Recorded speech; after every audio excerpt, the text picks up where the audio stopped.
nikmat duduknya kita di tempat yang paling dicintai Allah, yaitu masjid, yang mana kita berharap semoga apa yang kita lakukan diterima di sisi Allah Subhanahu wa ta'ala, dan mudah-mudahan segala amal ibadah kita diterima di sisi Allah Subhanahu wa ta'ala. Amin ya rabbal alamin. Nabiullah Daud alaihi salatu wassalam pernah bertanya kepada Allah Subhanahu wa ta'ala, Ya Rabb, manil ladzi taqbal salatah wa yanbaghi lahu an yadkhula baitak. Wahai Allah, siapakah orang yang diterima salatnya? Bukan hanya salat, akan tetapi amal ibadah yang lainnya, karena salat ini adalah pusatnya. Apabila salatnya diterima, yang lain diterima. Jika salatnya ditolak, yang lain tidak akan pernah mampu menutupi kekurangan di dalam salat. Wa Nabi Daud alaihi salatu wassalam bertanya, Ya Rabb, manil ladzi taqbal salatah? Siapakah orang yang kau terima salatnya? Dan siapakah orang yang layak untuk masuk dan duduk di rumahmu, yaitu masjid? Maka Allah Subhanahu wa ta'ala menjawab pertanyaan yang disodorkan oleh Nabiullah Daud alaihi salatu wassalam. Maka dari karenanya beruntung ketika kita dimudahkan langkah kita untuk menuju ke masjid, karena tidak sembarang orang. Sampai Nabi Daud bertanya macam itu, siapakah orang yang kau terima sholatnya, dan siapakah orang yang layak untuk masuk ke dalam rumahmu, yaitu masjid. Maka Allah berfirman menjawab daripada pertanyaan Nabiullah Daud alaihi salatu wassalam, fa'auhallahu ta'ala ilaihi. Allah mewahyukan kepada Nabi Daud alaihi salatu wassalam, orang yang diterima salatnya atau ibadahnya dan orang yang layak masuk ke dalam rumahku, yang pertama adalah man tawadha'a li'azamati, orang yang tunduk dengan keagunganku. Orang yang tunduk dengan keagunganku. Dari karenanya kalau kita melihat ke belakang bagaimana perjalanan hidup para ulama-ulama kita, ketika mereka ingin melakukan sholat, hati mereka itu siapnya bukan ketika mendengarkan atau mendengar kumandang azan, tidak.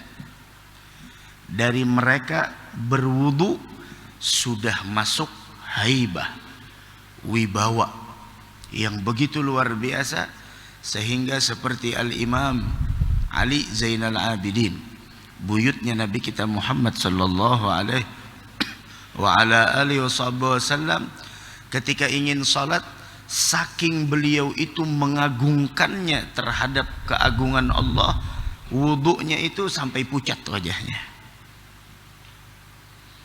Kadang-kadang beliau wudunya itu menghabiskan waktu yang lama. Ditanya kenapa? Kenapa sampai begini, kenapa? Beliau bilang, tahukah kalian saya akan berhadapan dengan siapa? Saya akan berdiri di hadapan siapa? Dan saya akan bermunajat dengan siapa? Dari karenanya dikatakan man kana a'raf kana akhwaf. Orang kalau mengenal Allah, dia bakal lebih takut kepada Allah. Semakin kenal seseorang kepada Allah, dia semakin takut kepada Allah. Sehingga rasa takutnya tersebut menjadikannya untuk selalu melazimkan segala apa yang diperintahkan Allah, meninggalkan dari segala apa yang dilarang oleh Allah. Bahkan maaf, jangankan yang dilarang, yang makruh pun mereka tidak mau mengerjakan. Hadzal Imam Al-Habib Abdullah bin Alawi bin Muhammad Al-Haddad sahibur ratib, beliau mengatakan apa? Seumur saya, kata beliau, ma fa'altu makruhan. Seingat saya, seumur saya, tidak pernah saya bareng satu kali mengerjakan sesuatu yang makruh. Yang makruh tidak pernah. Wala hamamtu bi fi'li makruh. Bahkan saya tidak pernah mempunyai keinginan untuk melakukan sesuatu yang makruh pun tidak ada.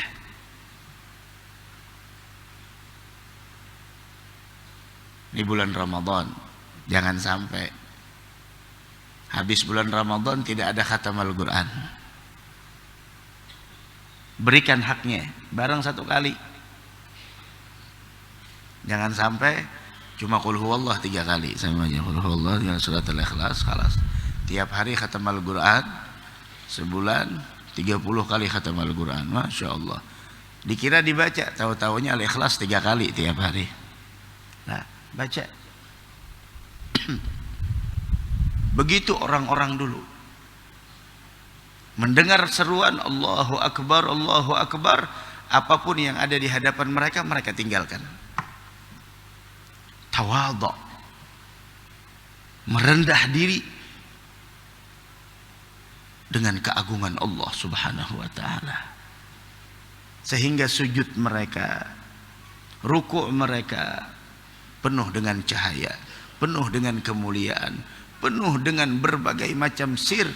Ketika mereka sujud, disinilah fa innaka lan tasjuda lillahi sajdatan, kata Nabi Muhammad, karena tidaklah engkau sujud satu kali sujud karena Allah, melainkan Allah angkat 1 derajat engkau di sisinya. Makanya nikmati itu sujud, karena sujud itu adalah mengenalkan tentang identitas kita yang sebenarnya. Mau tahu identitas kita yang sebenarnya? Itu ketika sujud. Makanya nikmati sujud. Siapapun dia, mau orang yang nomor 1 di dunia, ketika dia sujud, itulah identitasnya. Apa identitasnya? Hamba. Dari karena hamba, jangan pernah kita merasa diri kita lebih baik dari orang lain. Man tawadha'a li 'azamati, orang yang tunduk di hadapan keagunganku, kata Allah. Ini yang pertama. Yang kedua, tanda orang yang sholatnya diterima dan layak untuk masuk masjid. Diseleksi, masuk masjid diseleksi. Siapa mereka yang kedua? Wa qata'a naharahu bi dzikri. Dia habiskan siangnya di dalam mengingatku. Ingat sama Allah. Maka dari karenanya Nabi berpesan kepada Sayyidina Mu'adz dan juga kita semuanya, jangan ditinggalkan tuh doa. Setelah setiap kali kita selesai sholat, Allahumma a'inni ala dzikrik wa syukrik wa husni ibadatik.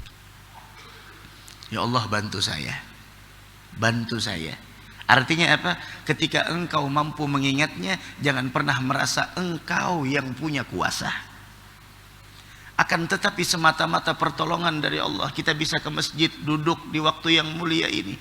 Sampai saat ini kita masih bisa bertahan puasa, sholat tarawih, alhamdulillah. Jangan pernah merasa itu kuasa dari kita, melainkan itu adalah izin dari Allah, taufik dari Allah, rahmat dari Allah, kelembutan dari Allah Subhanahu wa ta'ala.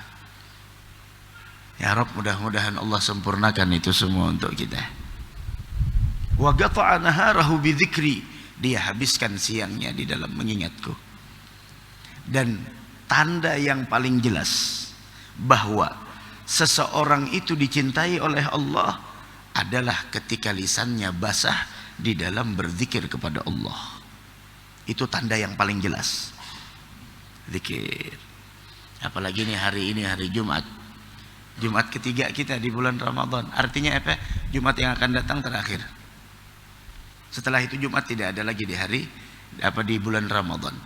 Jumat yang akan datang, Jumat terakhir kita di bulan Ramadan. Mudah-mudahan disampaikan insyaallah. Setelah itu tidak ada lagi Jumat di bulan Ramadan. Jumat di bulan biasa.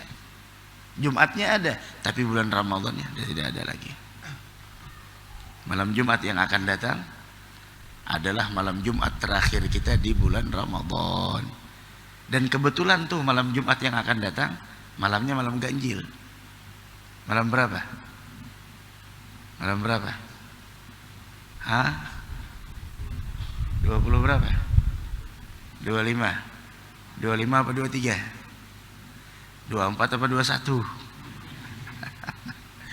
Hah? Pusing kita mikirkan hari. 25 ya? Malam 25. Al-Imam Al-Haddad mengatakan, apabila di bulan Ramadan di 10 terakhir ada malam Jumat bertepatan malam ganjil, kebiasaannya itu adalah malam Lailatul Qadar. Ada pendapat dari seorang Al-Imam Al-Qutb Al-Habib Abdullah Al-Haddad. Itu pergunakan. Karena salah satu keistimewaan yang ada di bulan Ramadan adanya Lailatul Qadar.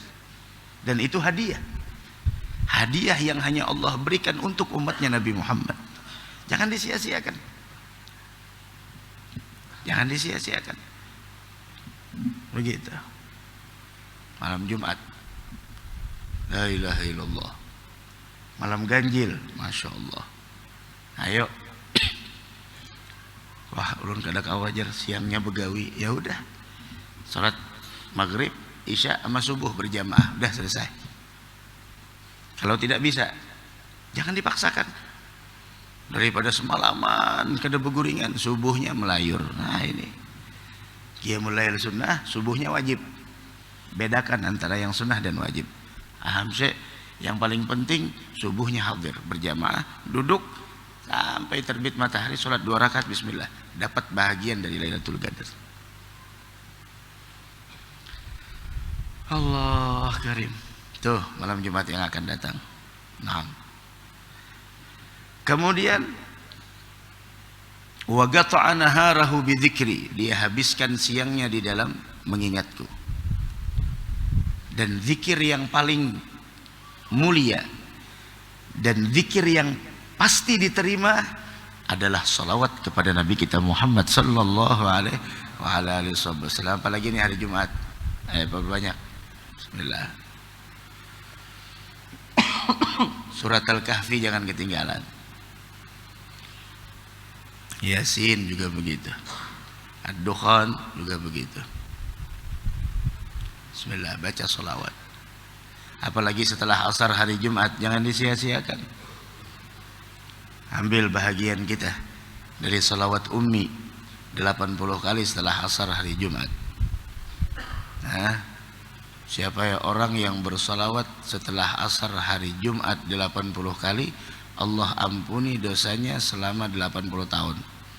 Allah tulis, Allah catat seperti orang yang beribadah 80 tahun. Salawatnya adalah Allahumma salli ala Sayyidina Muhammadin abdika wa rasulika nabiyil ummi wa ala alihi wa sahbihi wa sallim taslima. Begitu. Gunakan umur yang masih ada. Jangan kita sia-siakan. Umur itu mahal. Justru mahal jangan kita pergunakan kepada sesuatu yang murahan. Berapa banyak orang-orang yang tadinya bersama kita udah pergi ninggalkan kita. Ini di masjid jemaah kita, satu demi satu dipanggil.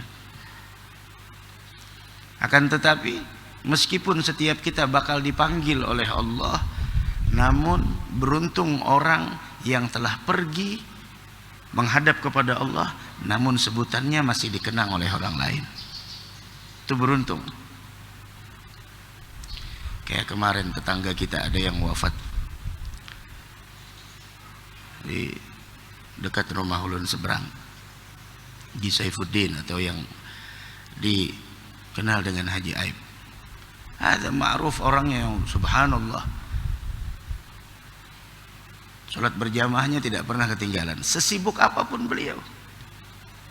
Bahkan beliau kerja, pekerjaannya tidak menghalangi beliau dari salat berjamaah. Ma'ruf, tanyakan orang yang dikenal, orang yang suka ke masjid pasti tahu, beliau suka ke masjid. Itu perjalanan beliau itu yang mengangkat derajat beliau di sisi Allah. Dan amal itu yang akan beliau bawa ketika menghadap kepada Allah Subhanahu wa ta'ala. beruntung. Tidak pernah punya masalah sama orang lain. 5 waktunya ke masjid istiqamah, dan itu keramat yang sebenarnya.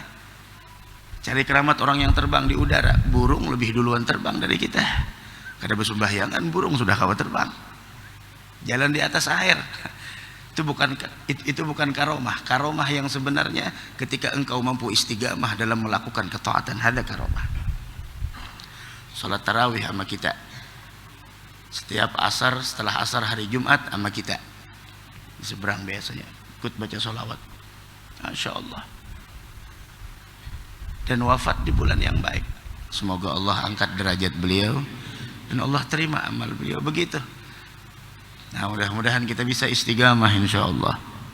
Tapi sungguh sial, celaka. Siapa dia?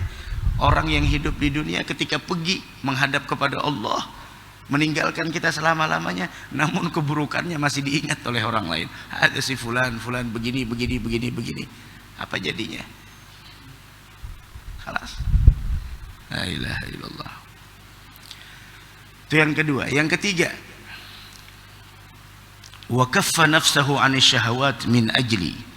Dia tahan dirinya dari keinginan-keinginan busuk yang semua itu adalah demi mendapatkan ridhaku. Wa amma man khafa maqama rabbih wa nahan nafsa 'anil hawa fa innal jannata hiyal ma'wa. Orang yang benar-benar takut kepada Allah dan dia mampu menjaga dirinya dari memperturutkan ajakan hawa nafsunya, tidak ada tempat bagi orang tersebut besok ketika kembali kepada Allah melainkan surga. Mudahan kita termasuk orang yang mendapatkan surganya Allah. Masya Allah. Malam ini udah malam keberapa? Malam ke 19. Malam 20 bagi yang duluan. Nah, malam 18, malam 19. Artinya 2 malam lagi putaran kedua udah habis. Tinggal putaran terakhir. Cari tahu bagaimana Nabi Muhammad di 10 terakhir bulan Ramadan. Cari tahu. La ilaha illallah. Semalaman, malam-malamnya tidak tidur itu Nabi kita Muhammad sallallahu alaihi wasallam. Keinginan kita saat ini pun keinginan kita apa? Keinginan kita di atas kasur tidur. Oh, masya Allah. Kenapa? Perut kenyang, mata ngantuk, udah. Tapi min ajli, untuk mendapatkan ridhonya Allah kita berkorban. Ngantuk kita tahan. Kenapa? Sayang, ketinggalan. Udah 18 hari kuliah jadi mahasiswa, masya Allah. Dan nanti di akhir Ramadan akan ada wisuda. Baiklah, mudah-mudahan lulus semuanya insya Allah. Artinya diterima begitu. Umroh hajinya pakai kendaraan aja, masya Allah. Pakai motor, pakai mobil. Wa hakadza la ilaha illallah. Kemudian yang keempat, wa at'amal ja'i, dan orang yang diterima sholatnya layak masuk ke dalam masjidnya Allah yang merupakan rumahnya Allah, diantaranya adalah karakternya orang yang suka memberi makan orang yang lapar. Tapi orang puasa jangan dipaksa makan. Kamu lapar ya? Makan. Beda. La ilaha illallah. At'amal, karena orang pemurah itu adalah salah satu karakter calon penghuni surga. Itu orang yang pemurah. Nah, jadikan kita punya sedekah pagi, sore, begitu. Jangan sampai berlalu hari kita tidak ada sedekah, meskipun sedikit. Apalagi hari ini hari Jumat. Awali hari kita dengan sedekah, malam kita dengan sedekah, begitu. Dan kalau bisa ada sedekah yang tidak ada orang tahu melainkan hanya Allah. Bahkan tangan kiri kita pun tidak tahu. Usahakan ada itu.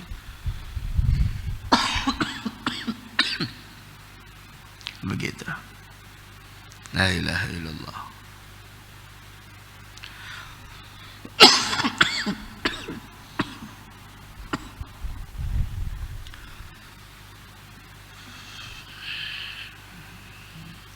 Wa at'amal ja'i' wa awal gharib wa rahimal musab. Dan ciri berikutnya adalah orang yang suka memberikan tempat tinggal untuk orang-orang yang asing. Orang yang tidak punya tempat tinggal dia persilahkan. Orang yang tidak punya tempat tinggal dia fasilitasi orang tersebut. Kemudian yang terakhir, warahimal musab, punya kasih sayang kepada orang yang kena musibah. Begitu, apalagi di bulan Ramadan. Harus punya sifat kasih sayang. Man la yarham la yurham. Orang yang tidak punya sifat kasih sayang tidak disayang oleh Allah Subhanahu wa taala. Begitu. Bulan Ramadan, ayo jalan keheningan malam. Lihat ada orang-orang pinggir jalan yang tidur di pinggir jalan. Bismillah. Yang punya mobil harus ada di sana uang 2.000, 5.000 untuk memberikan orang-orang yang di pinggir jalan, lampu merah dan lain sebagainya. Apalagi bulan Ramadan. Masya Allah, kasih pakai amplop tebalnya segini, Masya Allah. Takajud soalnya 1000-an seberatan satu akhir. Tebalnya segini loh. 1000-an, 100 lembar cuma 100.000. Ya akhir. Takajud sudah, Masya Allah. Bismillah buka sudah, Bismillahirrahmanirrahim. Shalli ala Muhammad. Tahu-tahunya 1000. Gitu. Habis harta karena Allah tidak jadi masalah. Habis suara karena Allah tidak jadi masalah. Tapi kalau habisnya bukan karena Allah, bukan karena agama, itu yang jadi masalah. Begitu. Nah, kemudian setelah disebutkan oleh Allah yang pertama, orang yang tunduk di hadapan keagunganku, menghabiskan siangnya di dalam mengingatku, menahan dirinya dari syahwat untuk meraih ridhaku, memberikan makan kepada orang yang lapar, memberikan fasilitas kepada orang yang asing, kemudian memberikan kasih sayangnya kepada orang yang tertimpa musibah. Apa kata Allah? Fadzalikal ladzi yanbaghi lahu ayyadkhula baiti wa ujiba du'aah. Orang yang semacam itulah yang layak untuk masuk ke dalam rumahku dan akan aku perkenankan, aku kabulkan segala apa yang dia minta kepadaku. La ilaha illallah. Mudah-mudahan kita termasuk orang yang semacam itu, insyaallah. Amin ya rabbal alamin. Terakhir, ini ada hadis dari Nabi kita Muhammad sallallahu alaihi wasallam tentang keistimewaan duduk di masjid. Apa kata Nabi Muhammad? Rasul mengatakan, "Man athara julusahu fil masjidi ala julusihi fil manzil a'tahu Allahu khamsa khisal." Siapa orang yang lebih memprioritaskan duduk di masjid ketimbang duduk di rumahnya, kan nantinya akan datang di akhir zaman orang lebih suka duduk di rumah ketimbang datang ke masjid. Begitu. Akan datang di akhir zaman Quran cuma ada tulisannya tapi tidak ada lagi yang ngebaca. Islam cuma namanya tapi prakteknya tidak ada. Begitu. Nah, ini Rasul menjanjikan kepada kita semua, orang yang memprioritaskan datang ke masjid, duduk di masjid ketimbang duduk di rumahnya, Allah muliakan orang tersebut dengan 5 kemuliaan. 1, sahalallahu lahu dhiqal ma'isyah. Kesempitan hidup dimudahkan oleh Allah. Orang hidup tidak ada yang lepas dari masalah. Jangan pernah berpikir bagaimana cara kita terhindar dari masalah, tapi berpikirlah bagaimana cara menjawab permasalahan tersebut. Karena yang namanya hidup itu pasti ada masalah. Wah, banyak masalah hidup, mati aja dah. Mati pun masalah. Jangan dikira mati itu gak ada masalah. Semuanya ada masalah. Hidup ada masalah. Mati pun kalau kita tidak bawa amal, lebih masalah lagi. Itu nekat mati namanya. Maka karena jangan pernah kita berpikir bagaimana cara terhindar dari masalah. Tidak bisa. Hidup memang diciptakan untuk kita menghadapi suatu masalah agar mengetahui bagaimana kualitas keimanan kita. Ada yang diuji dengan anaknya, ada yang diuji dengan orang tuanya, ada permasalahan keluarganya, ada permasalahan pasangan hidupnya, ada yang dari ekonominya, macam-macam. Walhasil tidak ada orang yang hidup terlepas dari ujian. Dari karenanya berpikirlah bagaimana cara menjawab masalah, bukan menghindar dari sebuah masalah. Tapi orang yang sering datang ke masjid, Masya Allah, apalagi dengan adabnya, masuk pakai kaki kanan, keluar pakai kaki kiri, dengan bacaan yang diajarkan nama Nabi Muhammad, Allahumma ghfirli dhunubi waftahli abwaba rahmatik. Masuk, jangan ketukar. Masuknya Allahumma ftahli abwaba rahmatik, ya Rabb, bukakan lebar-lebar pintu rahmatmu. Ini kita duduk di sini, kalau bukan rahmat Allah tidak bisa. Kita menyebut namanya. Hari ini hari Jumat, datang ke masjid pakaian putih, duduk di saf pertama. Kalau bukan rahmatnya, dari mana kita mampu? Semuanya adalah kasih sayang Allah. Keluar, setelah datang dari masjid, keluar, baca lagi alhamdulillah, sholawat, Allahumma ghfirli dhunubi waftahli abwaba fadlik. Minta bukakan lebar-lebar pintu karunia Allah. Begitu. Allah angkat segala permasalahan, Allah mudahkan. Sidin Tujar hidup kayak kada ada masalah. Bukan kada ada masalah, cuma tidak mempermasalahkan masalah. Bukan kada ada masalah. Sidin tuh hidup nyaman benar. Jar siapa? Tuan rumah lebih tahu isi rumahnya. Orang cuma hanya bisa menilai, Masya Allah begini-begini. Lah, tuan rumah lebih tahu isi rumahnya. Orang yang kita lihat mungkin tidak ada masalah dalam hidupnya, sebenarnya dia punya masalah, tapi tidak penting untuk menampakkan permasalahan di hadapan orang lain. Biarkan dia curhat di dalam sujudnya kepada Allah Subhanahu wa ta'ala. Begitu. Mempermasalahkan masalah itu tidak menyelesaikan masalah, akan tetapi mempermasalahkan masalah menambah masalah di atas masalah. Allahu Akbar. Sidin tuh aja kayak kada ada masalah, kamu sigit bebuka bina saban hari aja, kita lihat. Itu pang masalahnya di rumah kada berduit, makanya 4 sarwan. Cuma ya kalau mang sana, nah bubur bukanya nyaman meluncur aja, kada ada lagi sudah. Itu masalahnya. Nah, itu pang masalahnya, cuma kada hendak mempermasalahkan masalah. Selagi ada solusi, jalankan. Bismillah, ya ada solusinya. Kena limbah Ramadan sunyi ya. Allah. Nah, jadi datang ke masjid. Coba kita masuk ke masjid itu rasakan, ini rumahnya siapa? Permasalahan kita tinggalkan di luar. Bismillah, Allahu Akbar, masuk. Semewah apapun rumah kita, tidak sebanding dengan kemuliaan masjid. Sebesar apapun rumah kita, lebih mulia masjid daripada rumah kita. Makanya masjid tuh diperhatikan. Itu yang pertama. Yang kedua, 6 menit lagi baru selesai.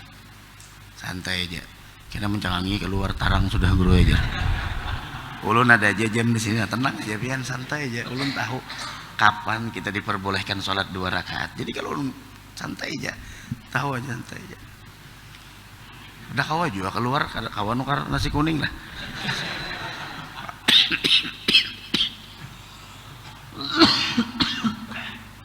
Begitu.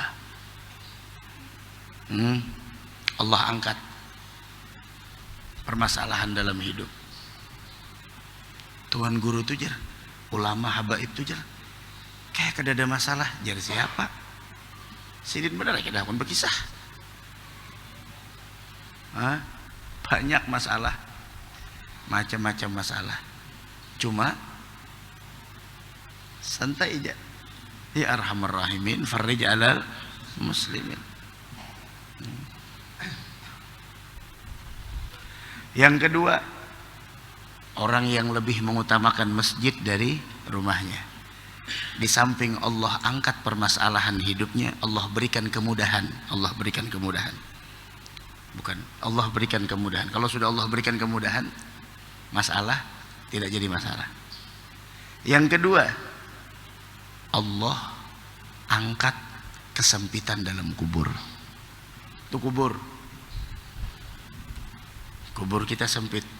Allah.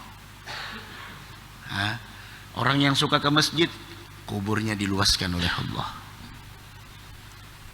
Makanya ulun pernah mengatakan, nikmat dari Allah ketika rumah kita berdekatan dengan masjid, berdekatan dengan musalla, berdekatan dengan tempat-tempat ibadah, tempat-tempat yang menjadi sarana untuk kita dekat kepada Allah, seperti majelis, pondok pesantren dan lain sebagainya. Namun jauh lebih nikmat lagi ketika kita diberikan taufik untuk datang ke tempat tersebut. Itu jauh lebih nikmat lagi. Nikmat memang dekat rumah kita dengan tempat-tempat yang menjadi sarana untuk mendekatkan diri kepada Allah. Namun jauh lebih nikmat lagi ketika kita diberikan taufik untuk ikut serta beribadah bersama mereka. Maka dari karenanya, cari rumah, cari tempat tinggal, cari yang mayoritas orang yang di sekitarnya adalah orang yang gemar melakukan ketaatan dan ibadah. Jangan mencari yang elit tapi orang-orang di sana mayoritasnya tidak paham urusan agama. Tidak ada kemuliaan di sisi Allah. Yang ketiga, wa a'tahu kitabahu biyaminih. Ketika diberikan catatan amal, besok para ahli masajid, orang yang gemar ke masjid, akan diberikan catatan amal dan dia menerima dengan tangan kanannya, yang menunjukkan dia bakal mendapatkan surga nantinya dari Allah. Yang keempat, wajaza 'ala sirati kal barqil khatif. Dan ketika dia melintasi sirat, itu cepatnya luar biasa, bagaikan kilat yang menyambar. Bahkan nantinya para ahli masajid disiapkan kapal untuk mereka masuk ke dalamnya, melintasi sirat, sehingga mereka mendapatkan keselamatan dengan kapal tersebut. Dan itu khusus diberikan oleh Allah kepada ahli masajid yang gemar ke masjid. Yang tidak gemar ke masjid, oh maaf. Makanya dalam sehari jangan sampai tidak datang ke masjid. Datang ke masjid, bismillah. Kerja kita zuhur, ya udah cari waktu asar. Masih dalam pekerjaan asar, ya udah maghrib. Maghribnya capek, ya udah isya. Isyanya ketiduran, ya udah subuh. Bangunnya kesiangan. La haula wala quwwata illa billah. Ya Allah. Ya udah cari cari waktu untuk datang ke masjid. Bismillah. Itu nikmat betul ketika kita dengar suara azan, Allahu Akbar, Allahu Akbar. Kayak subuh semalam ulun mendengar kawi azan, Masya Allah, sakan ulun menangis kawi azan. Sekalinya sarut suaranya ketinggian. Pas ulun lewat hendak ke Gatot, curun kenapa kawi nih menangis ke azan, tebatuk-batuk sekalinya sarut kawi, ya Allah. Jangan bawa minum kau ya semuanya. Kenapa jurun kawi ini menangis ke ajan? Karena pernah kawi waktu ya Allah bi husnil khatimah, waktu memimpin zikir antara ajan dan qomat, menangis juga kawi pernah. Kenapakah lontong kah? Adanya tangkit tidak paham. Ajan as-salatu khairum minan naum. Nah, apa jong kawi ini? Menangis kah sekalinya batuk sidin. Nak ada sampai sudah. Masya Allah. Dan yang terakhir,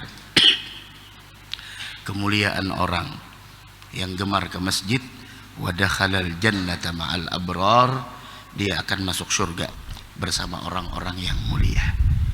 Ingat, hidup cuma diberikan satu kali kesempatan. Justru satu kali kesempatan ini jangan pernah kita sia-siakan. Pergunakan dengan sebaik-baiknya. Ambil bahagian kita dari sholat berjamaah, ambil bahagian kita dari duduk di masjid, ambil bahagian kita dari Al-Quran, bahagian kita dari istighfar, bahagian kita dari sholawat, bahagian kita dari taqwa, bahagian kita dari zikir, bahagian kita dari sedekah, agar kita mendapatkan kesuksesan nantinya besok di negeri akhirat. Wa inna daral akhirata lahiyal hayawan. Kehidupan yang sebenarnya adalah kehidupan di negeri akhirat.